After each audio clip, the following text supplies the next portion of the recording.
Selamat siang adik-adikku yang terkasih. Sekarang Anda sudah kelas 12.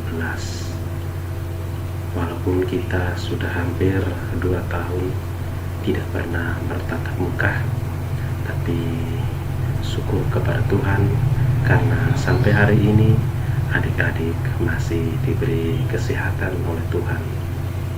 Adik-adik yang terkasih, pada kelas 12 ini kita akan mempelajari tentang sifat koligatif larutan, kemudian reaksi redoks dan elektrokimia, kemudian tentang kimia unsur. Nah, pada saat ini kita akan mempelajari tentang sifat koligatif larutan. Saya mengharapkan adik-adik mempelajari modul 1 dan modul 2 yang sudah saya kirim lewat WA. Kemudian adik-adik pelajari sambil juga menonton video yang saya berikan ini dengan video yang saya berikan minggu lalu. Jika adik-adik tidak paham atau kurang mengerti, boleh ditanyakan lewat WA atau lewat komentar di bagian bawah video ini. Kemudian adik-adik diminta untuk mengerjakan soal-soal pada buku Ari Harnanto yang sudah saya kirim lewat WA grup masing-masing kelas. Kemudian tugas itu nanti ditulis tangan seperti yang lalu-lalu, ditulis tangan baik soal maupun penyelesaiannya, kemudian dikumpulkan pada saya pada bulan Oktober nanti. Nah, karena kelas 12 ini waktunya mepet, jadi semester 1 dan semester 2 itu dikerjakan sekalian dari bab 1, bab 2, bab 3, bab 4, ujian semester 1 dan ujian semester 2 itu dikerjakan semuanya. Setelah dikerjakan semuanya, nanti dikumpul pada awal Oktober, paling lambat itu di bulan November, itu paling lambat. Tapi semuanya dikerjakan sebanyak 5 bab. Nah, untuk melengkapi itu semua, maka berikut saya akan berikan beberapa video untuk adik-adik kerjakan. Selamat menonton. Terima kasih. Tujuan praktikum kali ini adalah mengetahui perbedaan penurunan titik beku pada masing-masing zat terlarut. Alat dan bahan pada praktikum kali ini adalah 4 buah gelas, ada garam, tepung, gula, dan bahan utamanya adalah es batu.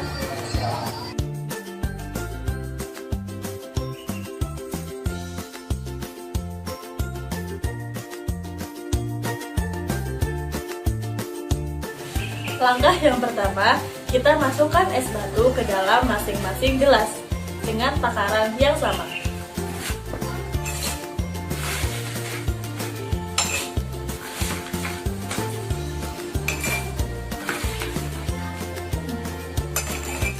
Langkah yang kedua, kita tambahkan masing-masing bahan, ada garam, tepung, dan gula pada setiap gelas dengan takaran 2 sendok makan. Gelas yang pertama kita biarkan kosong. Gelas yang kedua kita tambahkan 2 sendok garam.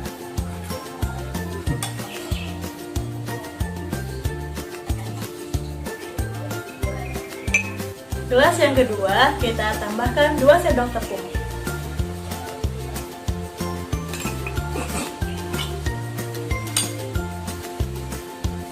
Gelas yang ketiga kita tambahkan 2 sendok gula.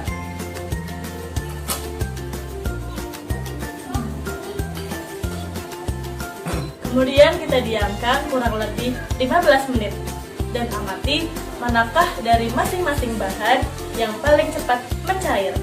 Setelah kita amati selama 15 menit, ternyata es batu yang paling cepat mencair adalah es batu yang ditambahkan garam.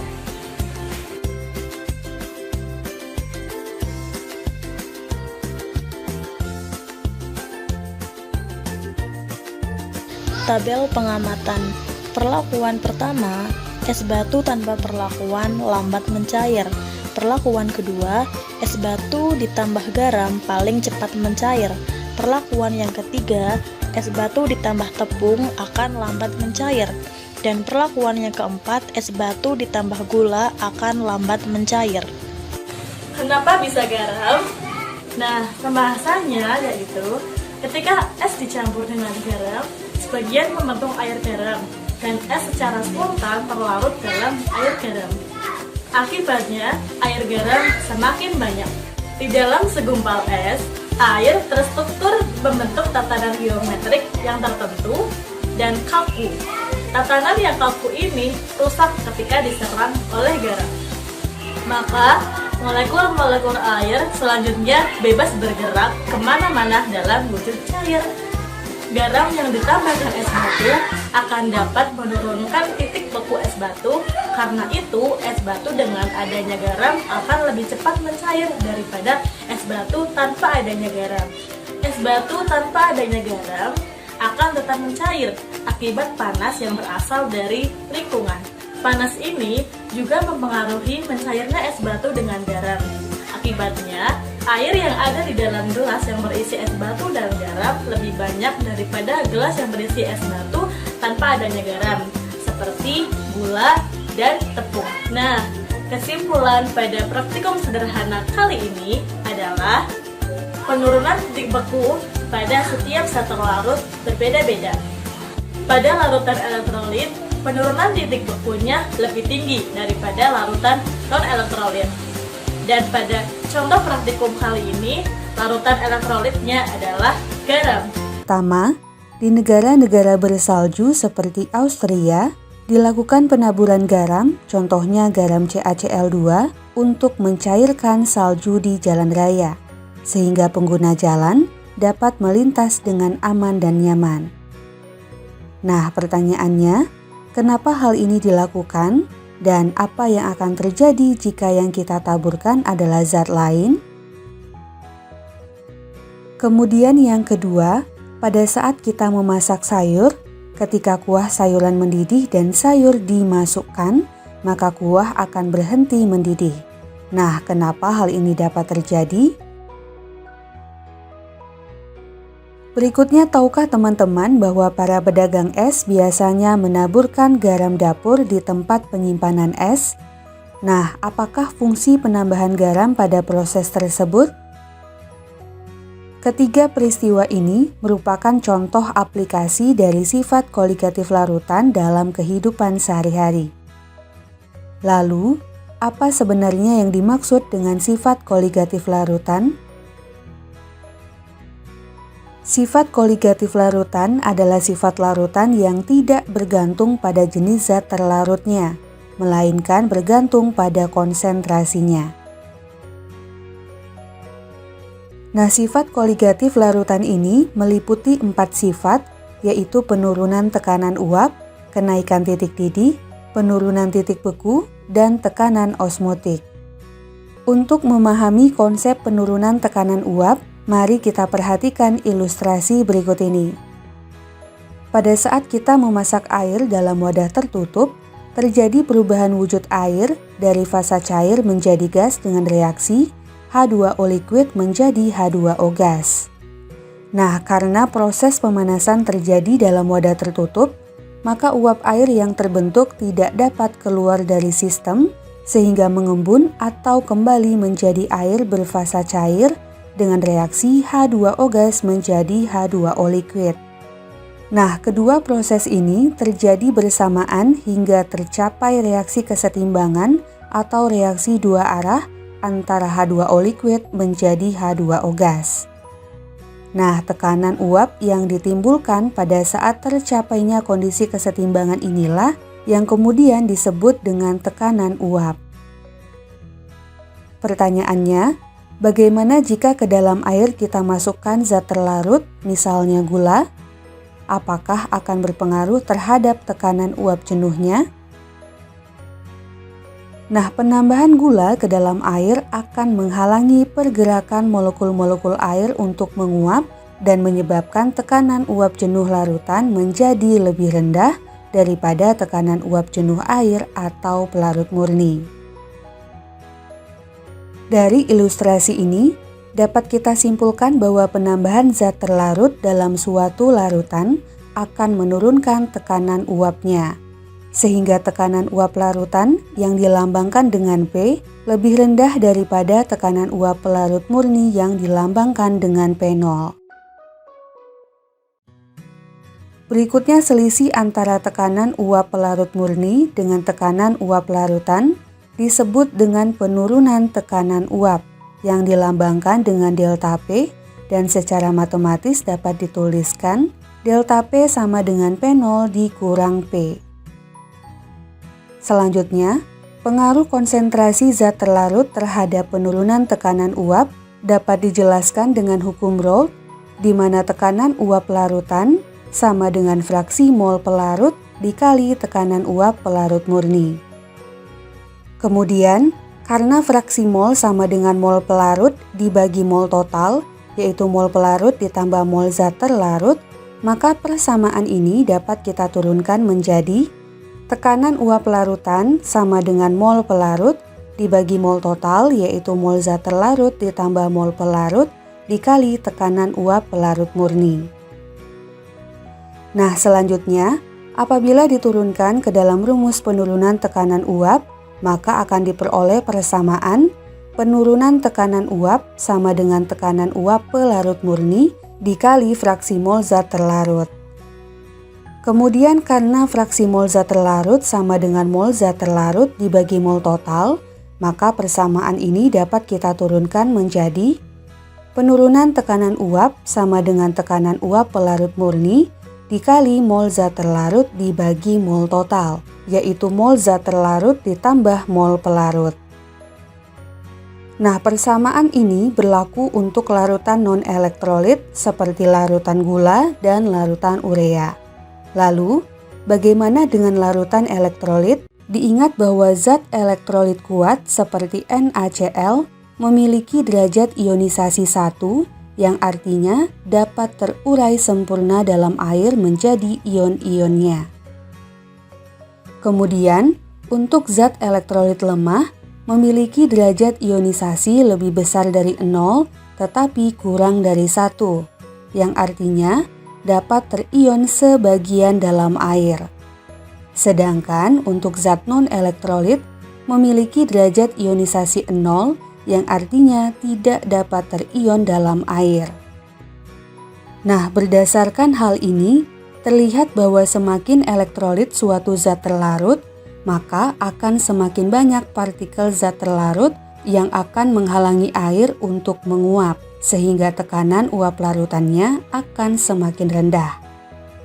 Maka, jika kita urutkan besarnya tekanan uap air atau pelarut murni dengan ketiga larutan ini, pada konsentrasi yang sama, urutan dari tekanan uap yang paling tinggi adalah pelarut murni, larutan non-elektrolit, larutan elektrolit lemah, dan larutan elektrolit kuat. Selanjutnya, untuk menghitung penurunan tekanan uap larutan elektrolit, kita harus melibatkan faktor Van Hoff yang dilambangkan dengan I, di mana faktor Van Hoff sama dengan 1 ditambah alfa dikali N-1. Dengan N adalah jumlah ion yang dihasilkan dan alfa adalah derajat ionisasi. Nah, faktor Van Hoff ini kita kalikan dengan mol zat terlarutnya, sehingga persamaan tekanan uap untuk larutan elektrolit adalah tekanan uap larutan sama dengan mol pelarut dibagi mol total, yaitu mol zat terlarut yang dikalikan dengan faktor Van Hoff-nya ditambah mol pelarut, kemudian dikalikan dengan tekanan uap pelarut murni. Selanjutnya, persamaan untuk penurunan tekanan uapnya adalah penurunan tekanan uap sama dengan tekanan uap pelarut murni dikali mol zat terlarut dikali faktor Van Hoff-nya dibagi dengan mol total, yaitu mol zat terlarut dikali faktor Van Hoff-nya ditambah dengan mol pelarut. Soal yang pertama, di antara kelima larutan di bawah ini, yang tekanan uapnya paling rendah adalah larutan. Nah, diingat kembali bahwa dengan konsentrasi yang sama, Urutan dari yang tekanan uap paling tinggi adalah pelarut murni, larutan non-elektrolit, larutan elektrolit lemah, dan larutan elektrolit kuat. Kemudian, yang harus teman-teman perhatikan adalah untuk larutan yang sejenis dengan konsentrasi yang sama, semakin banyak jumlah ion yang dihasilkan, maka tekanan uapnya semakin rendah. Nah, sekarang mari kita perhatikan opsi jawabannya satu per satu. Untuk Na2CO3 merupakan zat elektrolit lemah yang jika terion akan menghasilkan 3 ion. Kemudian, CH3COOH juga merupakan zat elektrolit lemah yang apabila terion akan menghasilkan 2 ion. Lalu yang C6H12O6 adalah gula yang merupakan zat non-elektrolit. Selanjutnya MgNO32 merupakan elektrolit kuat yang jika terion akan menghasilkan 3 ion. Dan CuSO4 merupakan zat elektrolit kuat yang jika terion akan menghasilkan 2 ion. Maka, jika kita urutkan dari larutan dengan tekanan uap yang paling tinggi, pertama C6H12O6, kedua CH3COOH, ketiga Na2CO3, keempat CuSO4, dan yang paling rendah adalah MgNO32. Sehingga jawaban untuk soal ini adalah opsi D. Soal yang kedua, hitunglah penurunan tekanan uap larutan yang dibuat dari pelarutan 9,5 gram thiourea ke dalam 90 gram air jika diketahui tekanan uap air pada suhu 25 derajat Celcius adalah 23,76 mm Hg. Nah, untuk soal ini, pelarutnya adalah air dan zat terlarutnya adalah thiourea yang merupakan zat non-elektrolit. Sehingga persamaan yang akan kita gunakan untuk menghitung penurunan tekanan uap larutannya adalah penurunan tekanan uap sama dengan tekanan uap pelarut murni dikali dengan mol zat terlarut dibagi dengan mol total, yaitu mol pelarut ditambah dengan mol zat terlarutnya. Sekarang, kita hitung dulu mol untuk thiourea dan airnya. Diingat bahwa rumus mol adalah massa dibagi massa molekul relatif atau MR, dan di soal sudah diberikan data massa serta massa molekul relatif atau MR untuk thiourea maupun air. Maka untuk thiourea, molnya adalah 9,5 gram dibagi 76 gram per mol. Hasilnya adalah 0,125 mol. Kemudian untuk air, molnya adalah 90 gram dibagi 18 gram per mol. Hasilnya adalah 5 mol. Berikutnya di soal diketahui tekanan uap air yang dilambangkan dengan P0 adalah 23,76 mm Hg. Nah, kita substitusikan ke rumus penurunan tekanan uap, sehingga penurunan tekanan uap atau delta P sama dengan 23,76 mm Hg dikali 0,125 mol dibagi 0,125 mol ditambah 5 mol sama dengan 23,76 mm Hg dikali 0,125 mol dibagi 5,125 mol sama dengan 23,76 mm Hg dikali 0,024. Hasilnya adalah 0,57 mm Hg.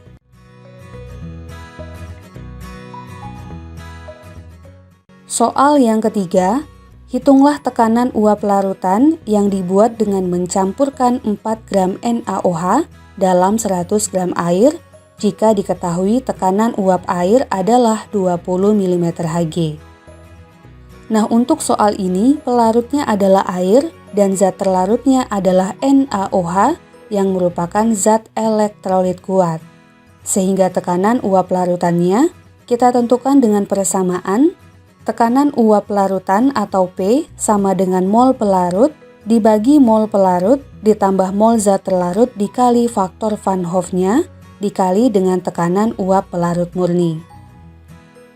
Nah, kita hitung dulu mol NaOH dan mol airnya. Di soal sudah diketahui data massa dan massa molekul relatif atau MR dari air dan NaOH. Maka untuk NaOH atau zat terlarutnya, molnya adalah 4 gram dibagi 40 gram per mol. Hasilnya adalah 0,1 mol. Kemudian untuk air atau pelarutnya, molnya adalah 100 gram dibagi 18 gram per mol. Hasilnya adalah 5,56 mol. Berikutnya diingat kembali bahwa untuk zat elektrolit kuat, faktor Van Hoff-nya sama dengan jumlah ionnya. Dalam hal ini, NaOH dalam air terion menjadi 1 ion Na+ dan 1 ion OH-, sehingga faktor Van Hoff-nya adalah 2. Nah, di soal sudah diberikan data tekanan uap air atau P0-nya. Langsung saja kita substitusikan semua data yang ada. Maka tekanan uap larutannya sama dengan 5,56 mol dibagi 5,56 mol ditambah 0,1 mol dikali 2, kemudian dikali dengan 20 mm Hg. Sama dengan 5,56 mol dibagi 5,56 mol ditambah 0,2 mol dikali 20 mm Hg. Sama dengan 5,56 mol dibagi 5,76 mol dikali 20 mm Hg. Sama dengan 0,97 dikali 20 mm Hg. Hasilnya adalah 19,4 mm Hg. Nah, di sini ada nilai I-nya. Jadi misalkan kita ingin menghitung penurunan tekanan uap, maka nanti persamaannya menjadi P0 dikalikan dengan mol terlarut dikalikan I per mol terlarut dikali I ditambah dengan mol larutnya. Atau ketika kita ingin menghitung penurunan titik beku atau delta TF-nya, maka molalitas dikalikan dengan KF dikali dengan I. Jadi ada faktor Van Hoff-nya di sini. Begitu juga untuk yang titik didih atau kenaikan titik didih dan tekanan osmosis, ini persamaannya juga dikalikan dengan I untuk yang larutan elektrolit. Ya, perlu diingat lagi bahwa I tadi nilainya adalah 1 ditambah dengan N-1 kali alfa untuk yang elektrolit lemah, sementara untuk yang elektrolit kuat langsung saja bahwa nilai I-nya ini sama dengan nilai N. Contoh soal di sini, yang pertama, pada suhu 20 derajat Celcius, tekanan uap jenuh air adalah 18 mm Hg. Pada suhu tersebut, berapakah perubahan tekanan uap larutan NaOH 40%? Diketahui MR NaOH-nya sama dengan 40. Baik, untuk menghitung berapakah perubahan tekanan uap larutan, berarti kita menggunakan rumus delta P. Ya, rumusnya tadi bagaimana? Delta P sama dengan P0 dikali dengan NT dikali dengan I per NT kali I ditambah dengan NP. Ingat, karena ini adalah larutan elektrolit, maka dikalikan dengan nilai I. Nah, kemudian di sini karena larutannya itu adalah NaOH, ya, kita tahu bahwa NaOH ini merupakan elektrolit kuat. Ya, karena di sini merupakan elektrolit kuat, maka nilai I-nya itu sama dengan nilai N-nya langsung saja. Ya. Kalau NaOH ini terurai, ya, ini kan langsung terbentuk ion Na+ dengan ion hidroksida atau OH-nya. Berarti ini jumlah ionnya ada berapa? 1 ion Na dan 1 ion OH. Berarti jumlah ionnya ada 2. Karena dia elektrolit kuat, berarti nanti nilai I sama dengan nilai N-nya, berarti ini sama dengan 2 juga. Sehingga tinggal kita masukkan ke dalam persamaan delta P sama dengan P0 dan seterusnya di sini. Nah, P0-nya yang mana? P0 itu adalah tekanan uap larut murninya, berarti ini adalah yang 18 ini. Ini sebagai P0-nya. Karena di sini diketahui larutan NaOH 40%, berarti kita harus menghitung berapa mol terlarut dan berapa mol larutnya. Ingat, kalau di situ ada larutan NaOH 40%, ya, ini dimisalkan. Misal dalam 100 gram, nah, artinya 100 gram larutan ya. Berarti di sini nanti kalau NaOH-nya 40% dalam 100 gram, berarti massa NaOH-nya itu 40 gram. Jadi yang 40 gramnya itu adalah NaOH. Nah, sisanya siapa? Sisanya dari 100 gram tadi. Nah, berarti yang 60 gramnya ini adalah miliknya pelarut. Dalam hal ini pelarutnya adalah air. Ya, ingat, MR air itu sama dengan 8 Kalau mRNaOH di soal sudah diketahui mR-nya adalah 40. Sehingga dari sini tinggal kita masukkan ke dalam persamaan yang di sini ya. Delta P sama dengan seperti ini tadi. Ya.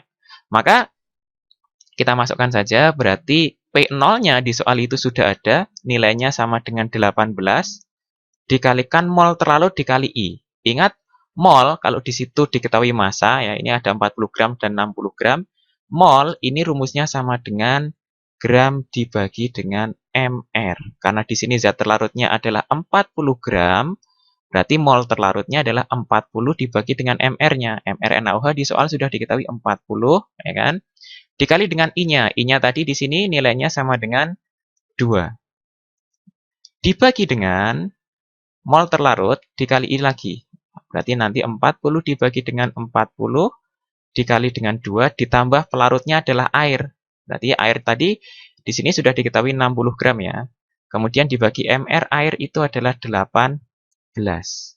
Sehingga ini nanti sama dengan 18 dikalikan, nah ini 40 per 40 dikali 2 itu nanti nilainya adalah 2, per 2 ditambah 60 dibagi 18 itu adalah 3,3. Sehingga nanti sama dengan 18 dikalikan dengan 2 per 5,3 atau hasilnya ini sama dengan 6,79, satuannya adalah milimeter Hg.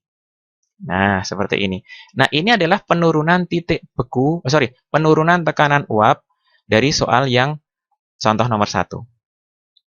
Selanjutnya untuk sifat koligatif yang lain contohnya bagaimana?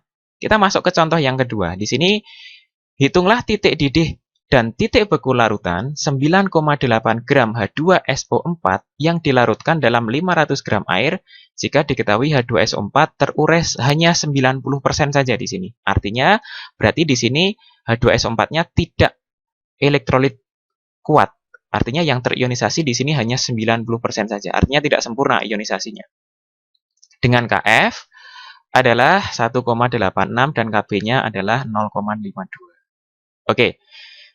Kita ingat, karena ini H2SO4 itu merupakan larutan elektrolit, ya, maka nanti untuk menghitung titik didihnya, itu nanti harus menggunakan M, delta TB-nya sama dengan M kali Kb dikali dengan nilai I-nya. Ya.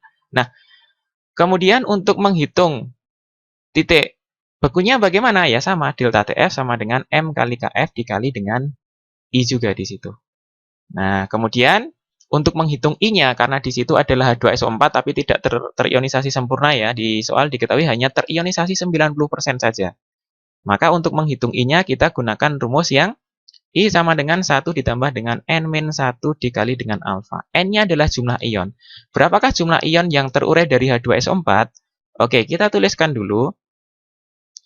Berarti karena di sini adalah H2SO4, ya kan? Ini kan kalau terurai nanti jadinya adalah 2H+ ditambah dengan SO4 2-. Sehingga jumlah ionnya ada berapa di sini?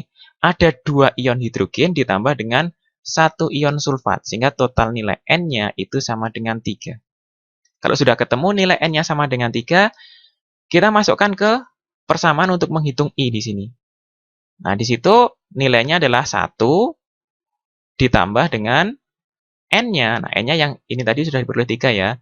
3-1 dikali dengan alfa. Nah, alfanya di soal sudah diketahui 90%. Ya, ionisasinya atau dia terurainya itu hanya 90%. Artinya ini alfanya kalau 90% itu sama dengan 0,9. Kita masukkan ke sini berarti ini dikalikan dengan 0,9. Sehingga ini sama dengan 1 ditambah dengan 2 kali 0,9 itu adalah 1,8 atau nilai I-nya sama dengan 2,8. Oke, ini adalah nilai I-nya. Nah, untuk menghitung delta TB ini kan masih memerlukan nilai molalitas, ya kan? Nilai molalitas. Molalitas untuk menghitungnya kita menggunakan persamaan molalitas ya. Di satuan konsentrasi sudah kita bahas bahwa untuk menghitung molalitas ini rumusnya sama dengan gram terlarut dibagi dengan mR dikali dengan 1000 per massa pelarutnya atau gram pelarutnya.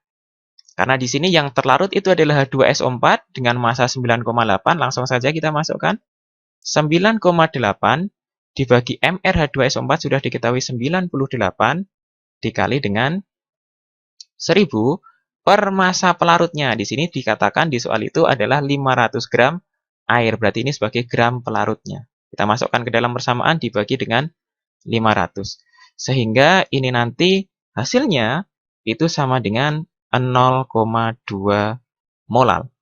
Nah, molalitas sudah ada, nilai I sudah ada. Tinggal kita hitung delta TB-nya. Oke. Sehingga dari sini untuk menghitung delta TB sama dengan molalitasnya. Sudah kita hitung, hasilnya adalah 0,2. KB-nya di soal sudah ada, yaitu 0,52. Ya kan, dikali dengan 0,52. Kemudian nilai I-nya, nah ini sudah kita peroleh, nilainya adalah 2,8. Sehingga untuk delta TB-nya itu hasil akhirnya adalah 0,2912 derajat Celcius. Ini baru delta TB-nya, padahal di soal yang ditanyakan adalah titik didih. Berarti untuk konversi dari delta TB menjadi TB, itu menggunakan persamaan bahwa TB larutan, ya ini sama dengan TB0 ditambah dengan delta TB. Ingat, titik didih air itu sama dengan 100 derajat Celcius ditambah delta TB-nya adalah 0,2912. Sehingga nilai TB-nya atau titik didih larutannya adalah 100,2912 derajat Celcius. Nah, ini adalah titik didih larutan yang dimaksud. Kemudian yang kedua yang ditanyakan adalah berapakah titik bekunya. Berarti kita harus menggunakan persamaan delta TF ini tadi. Sama, tinggal kita masukkan aja data yang sudah ada. Berarti di situ sama dengan molalitasnya itu adalah 0,2. KF-nya di soal sudah ada 1,86. Kemudian nilai I-nya itu adalah 2,8. Ya. Sehingga hasil akhirnya itu adalah 1,0416 derajat Celcius. Ingat, ini baru delta TB. Selanjutnya kita konversi menjadi TB atau titik bekunya. Nah, titik beku itu untuk menghitungnya ya di pertemuan-pertemuan sebelumnya sudah kita bahas. Bentar, ini TF ya harusnya ya. Nah, berarti TF-nya ini sama dengan TF-nya air, ya, TF0, dikurangi dengan delta TF, karena dia mengalami penurunan titik beku. Nah, air itu membeku pada suhu 0 derajat Celcius. Dikurangi delta TF-nya yaitu 1,0416, ya, atau sama dengan negatif 1,0416 derajat Celcius. Nah, ini adalah hasil dari perhitungan untuk titik didih dan titik bekunya. Baik, satu contoh lagi untuk yang tekanan osmosis. Nah, perhatikan di sini untuk tekanan osmosis, di situ ada sebanyak 1,2 gram larutan MgSO4 dilarutkan ke dalam air hingga volumenya di sini 500 ml. Yang ditanyakan di situ, hitunglah tekanan osmosis larutan yang terjadi pada suhu 27 derajat Celcius. Nah, sama, ini karena MgSO4 itu merupakan suatu larutan garam dan dia merupakan suatu larutan elektrolit kuat, maka kita menggunakan persamaan Pi sama dengan MRT dikali dengan I. Ya. Nah, karena MgSO4 itu merupakan elektrolit kuat dan ketika dia terurai menjadi Mg2+, kemudian ditambah dengan SO4 2-, sehingga nilai N-nya itu sama dengan berapa? 1 ion Mg dan 1 ion sulfat. Berarti jumlah total ionnya itu adalah 2. Kemudian, untuk menghitung Pi-nya, ini butuh molaritas. Nah, ingat, di dalam satuan konsentrasi pada materi sebelum-sebelumnya, bahwa molaritas itu dapat dihitung menggunakan persamaan gram per mr dikali dengan 1000 per volume larutan dalam mililiter. Nah, tinggal kita masukkan aja datanya yang sudah ada. Ini yang dilarutkan adalah MgSO4 sebanyak 1,2 gram. Ya, kita masukkan ke sini 1,2 gram per mr-nya. MgSO4 itu Kalau dihitung MR-nya adalah 120 dikali dengan 1000 per volume larutan di soal sudah diketahui yaitu adalah 500 ml. Sehingga molaritasnya itu diperoleh nilainya sama dengan 0,02 molar. Nah, kemudian ini suhunya itu pada suhu 27 derajat Celcius. T-nya sama dengan 27 derajat Celcius. Padahal untuk menggunakan perhitungan ini suhunya itu harus dalam keadaan suhu mutlak. Kita ubah menjadi Kelvin. Maka untuk mengubah menjadi Kelvin itu Celcius harus ditambah dengan 273. Artinya ini setara dengan 300 Kelvin. Nah, kalau sudah ketemu semuanya, tinggal kita masukkan ke dalam persamaan untuk menghitung tekanan osmosisnya. Molaritasnya sudah ketemu, ya, yaitu adalah 0,02 molar dikali R. Nah, ingat, R itu adalah tetapan, yang nilainya itu adalah 0,082. Suhunya di situ tadi adalah 300, dan nilai I-nya ini sama dengan 2.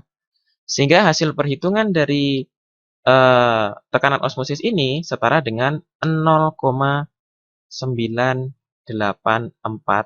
atm atau atmosfer. Oke ya. Nah, ini adalah perhitungan tekanan osmosis yang berlaku pada larutan elektrolit.